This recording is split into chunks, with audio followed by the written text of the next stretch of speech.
I made it back to my wife, made it back to my child, and made it back to the location of my next clinical rotation, Belo Horizonte, Brazil. It was nice to finally be back, but the travel fiasco didn't end there because the airline lost my bags. They eventually made it back, but wow, nothing's easy, huh? But on the bright side, now that I was back, I could finally get back to work on my clinical rotations and finishing my 4th year of medical school. They have a fun thing in South America where you can actually get an Uber where you just hop on the back of a motorcycle.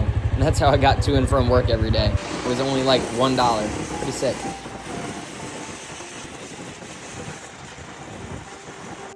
Probably the most famous destination in Belo Horizonte is this open-air museum called Inhotim.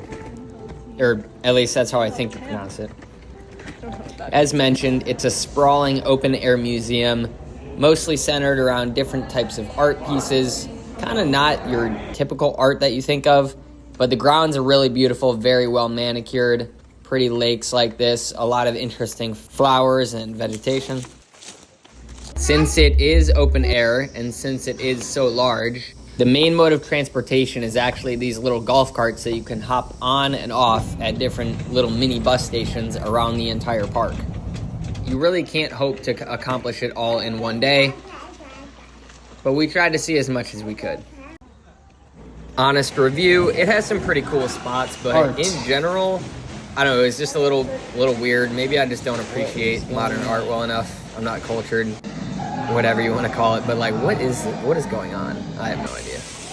Anyways, this area coming up, probably my favorite. This room in particular, pretty sweet. Unfortunately, they only let you stay in the room for like 30 seconds because everyone wants to go in there and, whatever. Fun little polka dot room. Contrast is pretty cool. That was a wrap on Inhotim, or however you pronounce it. We went back to the main city, Belo Horizonte. Ton of good food in this city. No complaints there. Coffee and food scene pretty solid. It was back to work, back in the OR, doing some fun cases. We did a couple total gastrectomies. You're going to see my face. That was my reaction to this right here. Boom! Look at how big that stomach is. Crazy. All right, anyways, Belo Horizonte. See you next episode.